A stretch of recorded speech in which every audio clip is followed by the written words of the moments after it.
Assalamualaikum warahmatullahi wabarakatuh. Salam KW untuk Anda. Kujadikan masalah sebagai peluang dan tantangan dalam setiap kajian. Itulah menjadi moto kami. Kita bersama di channel Kandaga Winaya untuk memahami masalah dalam fenomena sebagai realitas, harapan maupun kesenjangan. Skemata, modus otoritas, serta research menjadi landas tumpu kami memahami fenomena sebagai satuan topik pembahasan channel Kandaga Winaya. Topik kali ini kita akan membahas perihal laras bahasa. Hal ini kita sadari bahwa bahasa tidak berada pada ruang kosong. Namun bahasa selalu berada dalam suatu ruang di mana ditandai oleh adanya aktivitas perilaku manusia dalam transaksi pesan dan berkomunikasi dengan menggunakan media bahasa. Nah, sekaitan dengan penggunaan bahasa, kita memahami bahwa bahasa digunakan sebagai media transaksi pesan. Nah, tadi dikatakan bahwa bahasa tidak berada dalam ruang kosong. Salah satu fungsi utama bahasa yakni sebagai transaksi pesan. Nah, dalam transaksi pesan, bahasa itu dibangun oleh adanya aspek bahasa dan laras bahasa. Jadi pesan bisa ditransaksikan karena adanya aspek bahasa dan ada laras bahasa. Nah, aspek bahasa itu mengatur perihal lambang, bentuk, struktur, makna, dan termasuk juga di dalamnya ada kosakata nanti. Jadi aspek bahasa, kemudian selain aspek bahasa, transaksi juga dipengaruhi oleh aspek laras. Laras itu melihat bagaimana bahasa digunakan sesuai dengan konteks atau lingkungan sosialnya. Kemudian, bagaimana partisipan menyesuaikan diri pada lingkungan bahasa. Nah, penyesuaian tadi memerlukan laras. Nah, berdasarkan penyesuaian partisipan terhadap lingkungan bahasa, kita bisa membedakan berdasarkan 3 jenis. Pertama kita sebut ideolek, dialek, sosiolek. Nah, ideolek itu bagaimana bahasa digunakan oleh individu. Nah, setiap individu itu memiliki ciri kekhasannya, penyelarasan individu. Nah, misalkan saya tidak mungkin sama berbahasa dengan Anda, dan Anda mungkin tidak sama dengan saya. Dan setiap orang itu punya ciri khasnya. Nah, ciri khas itu akan menjadikan laras bagi individu itu. Maka kita sebut sebagai ideolek.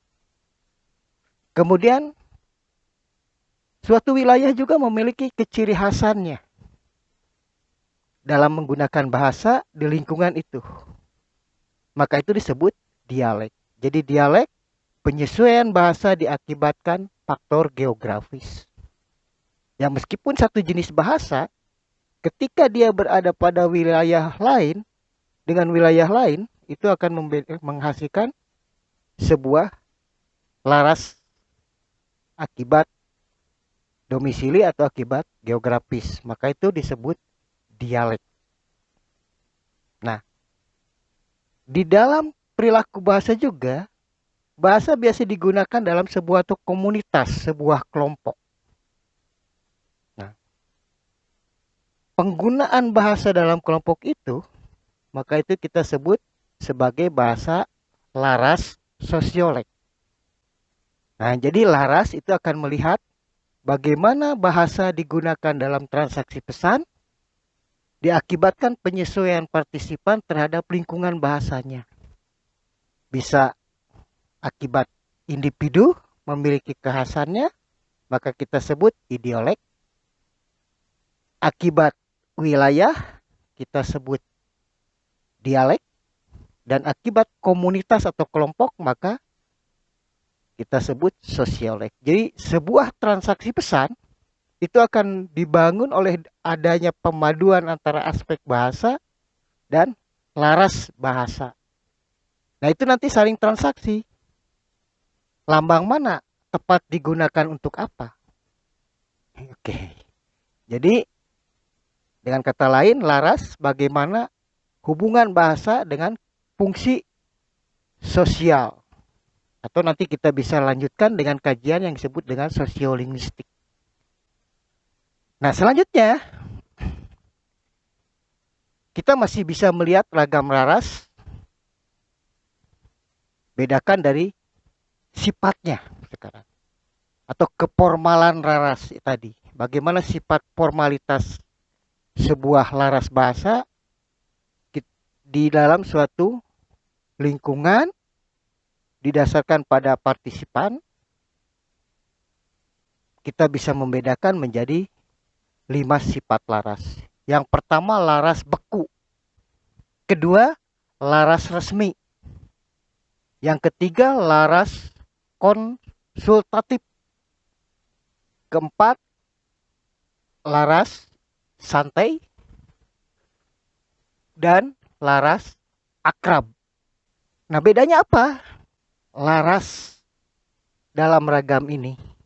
Laras baku atau laras beku itu adalah sebuah bentuk penggunaan bahasa di dalam suatu komunitas lingkungan sosial dan dia sudah menjadi suatu keharusan dan tidak boleh lagi diubah-ubah. Sudah standar seperti itu. Dan masyarakat di lingkungan itu atau partisipan harus menerima bahasa tersebut. Dan itulah keberterimaan bahasa dalam lingkungan itu, maka tidak boleh diubah, siapapun harus menerimanya, dan tidak boleh memperdebatkan lagi. Artinya tidak ada peluang untuk mengubah, maka itu kita sebut laras beku. Contoh, penggunaan bahasa dalam kitab suci. Kita nggak berhak mengubah. Ya pokoknya sudah seperti itu kita terima. Kedua, kitab undang-undang. Nah itu kan ada penggunaan bahasa dan tidak boleh diubah lagi. Dalam peraturan. Oke, atau dalam perilaku sosial. Misalkan ketika upacara adat, itu ada bahasa-bahasa yang memang sudah khas digunakan di dalam lingkungan itu. Dan itu sudah standar seperti itu. Setuju tidak setuju, masyarakat itu harus sudah menerima. Dan itu akan berlaku. Dari waktu ke waktu ya tetap seperti itu. Nah itu laras beku. Jadi artinya suatu bentuk penggunaan bahasa di suatu lingkungan masyarakat tidak boleh lagi atau tidak diberi kesempatan siapapun untuk mengubahnya. Ya tadi contohnya bahasa kitab suci, undang-undang, peraturan, maupun bahasa-bahasa yang digunakan dalam upacara-upacara adat. Yang kedua, laras resmi atau disebut laras formal. Nah, ini penggunaan bahasa di suatu lingkungan sosial yang harus menggunakan bahasa atau aspek bahasa yang sudah terstandar. Selalu sesuai dengan kaidah kebahasaannya. Atau kalau bahasa Indonesia itu selalu sesuai dengan pedoman umum ejaan bahasa Indonesia. Mulai dari penggunaan lambang, kosakata, struktur, maupun aspek pembentukan katanya. Jadi kita ketika menggunakan bahasa dengan laras resmi, itu harus sesuai dengan standar bahasa. Dan itu akan dianggap salah, dianggap melanggar ketika tidak selaras dengan kaidah bahasa. Jadi beda dengan laras beku, tapi laras resmi itu dia sudah punya standar. Jadi kesesuaian itu akibat ada standar bahasa yang harus dianutnya. Sedangkan laras beku itu mungkin tidak sesuai dengan kaidah bahasa yang ada, namun kita harus menerimanya. Nah, kita bedakan dengan laras konsultatif. Nah, itu biasanya berlaku bahasa di lingkungan sosial fungsinya sebagai alat transaksi. Nah, ambil contoh di pasar. Nah, orang ngobrol itu terjadi transaksi. Rebut tawar misalkan, itu yang paling kita amati paling mudah contohnya. Atau sekedar segur tapa, bagaimana kamu kabarnya? Baik. Atau ya dia hanya sebagai transaksi biasa gitu di sana. Berbeda tadi dengan resmi. Nah, di sini terdapat kelonggaran penggunaan kaidah aspek kebahasaan. Jadi, fungsi bahasa sebagai alat konsultasi, alat transaksi.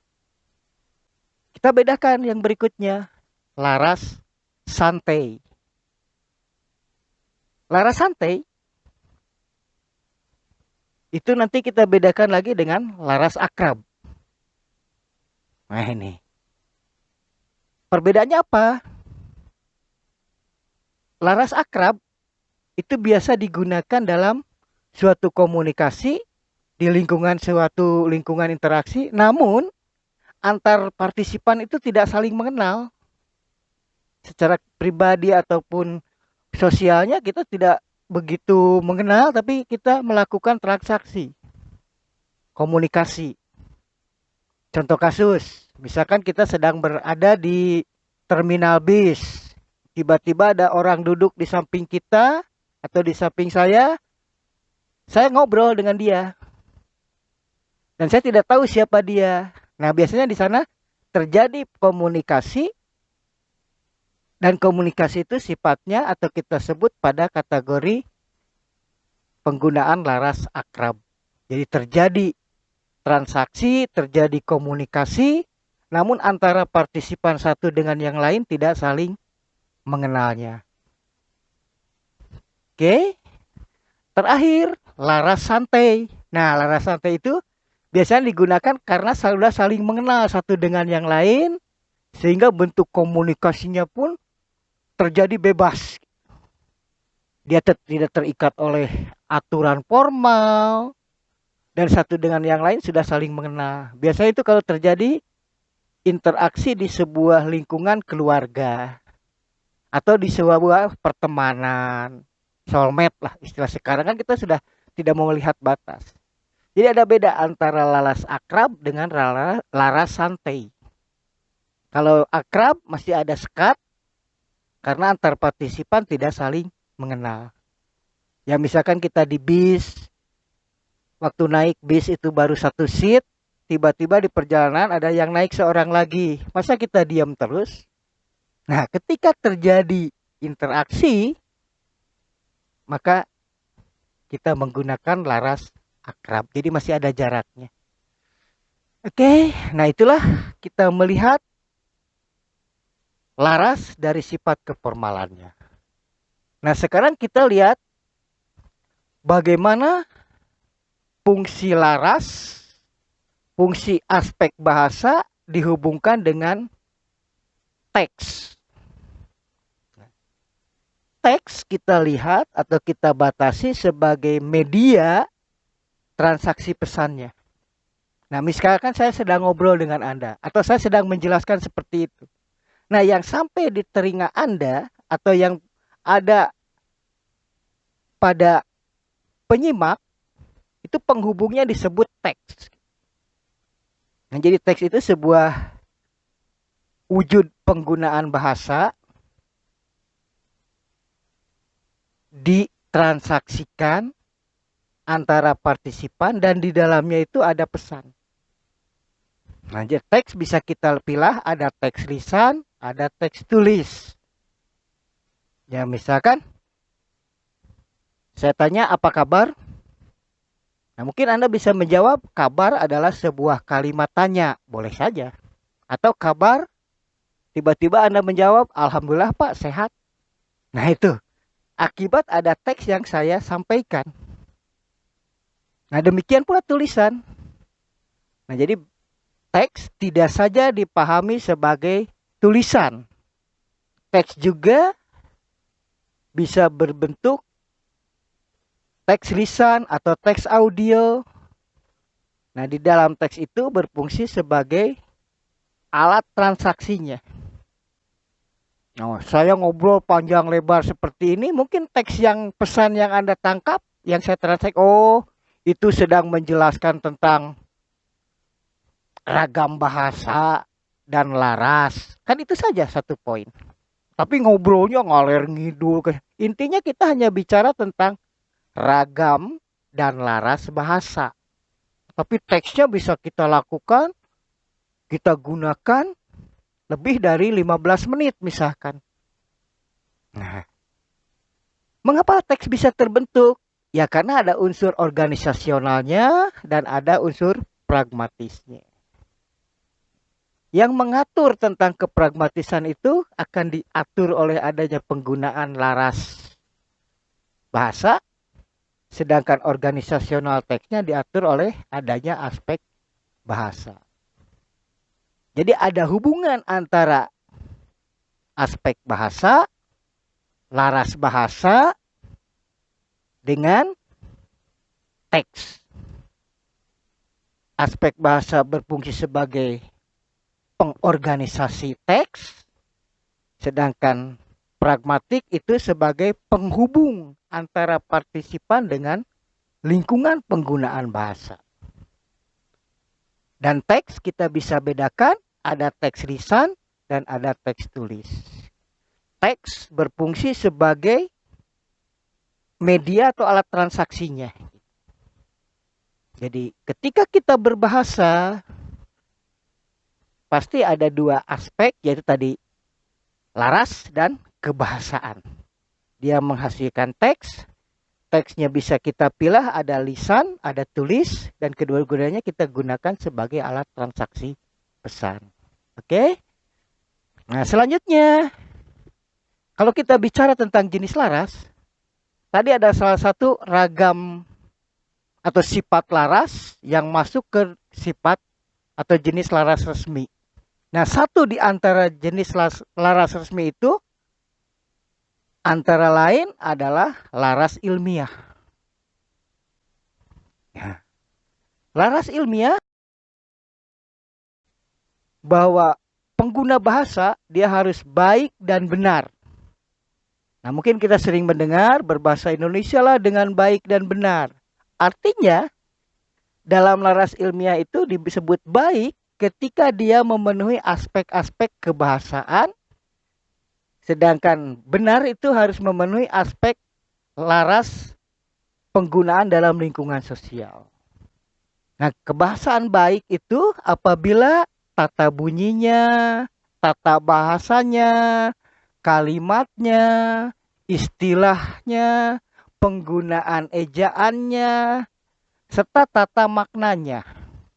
Jadi baik suatu bahasa dalam laras ilmiah jika bahasa digunakan secara tertata dari mulai bunyi, kata, kalimat, istilah, ejaan, serta maknanya. Nah, sedangkan benar apabila isinya, kemudian peristiwanya, serta konteksnya. Maka sering kita mengatakan berbahasalah dengan baik dan benar. Nah, ketika itu bahasa ilmiah, itu harus terpenuhi semua.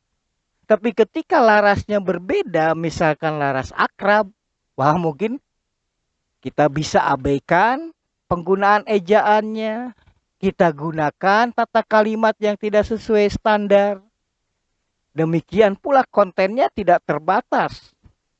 Bisa kita rasakan. Oke, ketika kita menggunakan laras, apa tadi, laras santai misalkan. Dalam satu peristiwa bahasa itu bisa beralih-alih topik bahasannya. Demikian juga konteksnya, peristiwanya. Ya misalkan ketika Anda berkumpul dengan teman-teman yang sudah akrab, sudah soulmate, katakan demikian. Wah, itu dalam satu peristiwa bahasa itu akan terjadi perubahan yang sangat cepat. Lain ketika kita berbahasa ilmiah, tidak boleh berbahasa ilmiah seperti itu. Ketika Anda sudah memutuskan satu topik, maka itu harus betul-betul dibahas sampai tuntas. Oke, jadi ketika laras bukan ilmiah, katakanlah akrab santai, kita boleh melonggarkan ukuran baik benarnya. Nah, selanjutnya, bagaimana penggunaan bahasa Indonesia laras ilmiah? Nah, sekarang bahasa Indonesia digunakan dalam laras ilmiah itu dalam peristiwa-peristiwa apa saja. Nah, ini gitu. Kalau tadi ciri laras ilmiahnya dalam bahasa Indonesia harus baik dan harus benar. Sekarang penggunaan real di masyarakatnya di mana? Nah, pertama mungkin ketika presentasi laporan ilmiah. Nah, itu harus menggunakan laras ilmiah, baik, benar. Kemudian ketika seminar proposal penelitian atau seminar hasil penelitian. Selanjutnya juga ketika penulisan artikel untuk jurnal atau artikel jurnal. Itu harus menggunakan bahasa Indonesia laras ilmiah. Sebab artikel juga boleh saja kita menggunakan ragam lain karena tidak akan dijadikan jurnal. Atau kualitas artikel kita tidak diperuntukkan untuk jurnal-jurnal yang sudah memiliki reputasi atau akreditasi. Kemudian penulisan modul. Itu juga harus menggunakan ragam bahasa Indonesia ilmiah. Laras ilmiah. Kemudian juga komunikasi lewat digital ilmiah. Itu juga harus menggunakan laras-laras bahasa Indonesia ilmiah. Ya walaupun itu dalam digital. Nah sebab kita bisa melacak. Rekaman digital kita itu masih bisa dilacak. Andaikan kita sembarangan. Ketika kita menggunakan konteks interaksi digital ilmiah. Maka kita harus menggunakan bahasa Indonesia ragam laras ilmiah. Nah itulah sepintas tentang perbedaan laras dengan ragam bahasa. Jadi bahwa bahasa tidak berada di dalam ruang kosong, tapi dia adanya perbedaan-perbedaan partisipan, perbedaan konteks penggunaan, perbedaan juga ruang, waktu, tempatnya. Nah akibat perbedaan-perbedaan tadi, menuntut penggunaan bahasa harus menyesuaikannya. Menyesuaikan pada aspek bahasa, menyesuaikan pada aspek laras. Nah, kita sebagai pengguna bahasa, khususnya bahasa Indonesia, harus memiliki kemampuan terhadap penggunaan aspek bahasa maupun laras bahasa. Sehingga kita akan memiliki kompetensi atau kemampuan untuk bertransaksi pesan dengan baik dan benar sesuai dengan konteks komunikasinya. Demikian sajian ini, mudah-mudahan menambah wawasan Anda sehingga kita bisa berbahasa Indonesia sesuai dengan aspek dan laras bahasa. Wassalamualaikum warahmatullahi wabarakatuh.